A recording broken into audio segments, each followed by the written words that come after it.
আসামি শেখ হাসিনাকে 6 মাসের বিনাশ্রম কারাদণ্ড এবং আসামি শাকিল আকন্দ বুলবুলকে 2 মাসের বিনাশ্রম কারাদণ্ডে দণ্ডিত করেছে। আন্তর্জাতিক অপরাধ ট্রাইব্যুনাল আদালত অবমাননার একটি মামলায় বাংলাদেশের ক্ষমতাচ্যুত সাবেক প্রধানমন্ত্রী শেখ হাসিনাকে 6 মাসের কারাদণ্ড দিয়েছেন। আজ দুপুরে বিচারপতি মোহাম্মদ গোলাম মর্তুজা মজুমদারের নেতৃত্বে 3 সদস্যের আন্তর্জাতিক অপরাধ ট্রাইব্যুনাল এই ঐতিহাসিক আদেশ দেন। এই রায় দেশের বিচার বিভাগ এবং রাজনৈতিক মহলে গভীর প্রভাব ফেলবে বলে ধারণা করা হচ্ছে। এই ট্রাইব্যুনালে বিচারাধীন আসামি শেখ হাসিনা এবং গাইবান্ধা জেলার আওয়ামী লীগের নেতা শাকিল আকন্দ বুলবুলের মধ্যে একটা টেলিফোন কনভারসেশন অথবা জুম কনভারসেশনের মাধ্যমে শেখ হাসিনা বলেছিলেন যে তিনি 227 জনকে হত্যা করার লাইসেন্স পেয়ে গেছেন, যারা তার বিরুদ্ধে মামলা দায়ের করেছে। আদালতের এই সিদ্ধান্ত বাংলাদেশের ইতিহাসে এক নজিরবিহীন ঘটনা। একজন সাবেক প্রধানমন্ত্রীকে আদালত অবমাননার দায়ে কারাদণ্ড দেওয়ার ঘটনা এর আগে ঘটেনি। এই রায় বিচার বিভাগের স্বাধীনতা এবং আইনের শাসন প্রতিষ্ঠায় একটি গুরুত্বপূর্ণ বার্তা বহন করে। ওয়ালটন এখন দেশের সীমানা পেরিয়ে পৌঁছে গিয়েছে 50টিরও বেশি দেশে।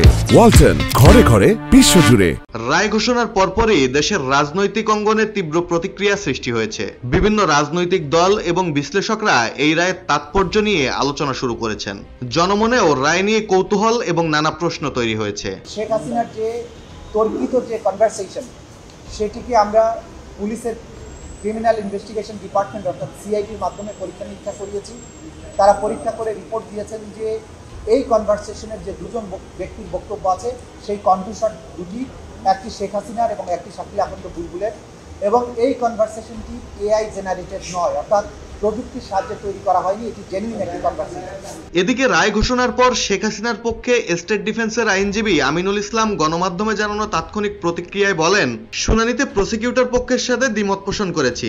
আদালত আমাদের বক্তব্য শুনেছেন। প্রসিকিউটর পক্ষ মামলায় শেখ হাসিনার বিরুদ্ধে যে প্রমাণ দাখিল করেছে তা কেবল একটি লিখিত কাগজ, এবং তাতে যেসব এক্সপার্টদের স্বাক্ষর রয়েছে তাও ভেরিফাইড না যে এগুলো আসলেই এক্সপার্টরা দিয়েছেন কিনা।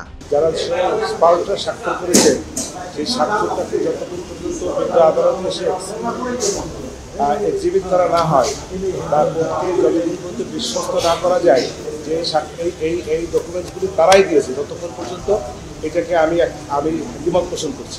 আসামি পক্ষের সাথে তার যোগাযোগ হয়েছে কিনা সাংবাদিকদের এমন প্রশ্নের জবাবে আমিনুল ইসলাম বলেন, আমি কেন আসামির সাথে যোগাযোগ করব?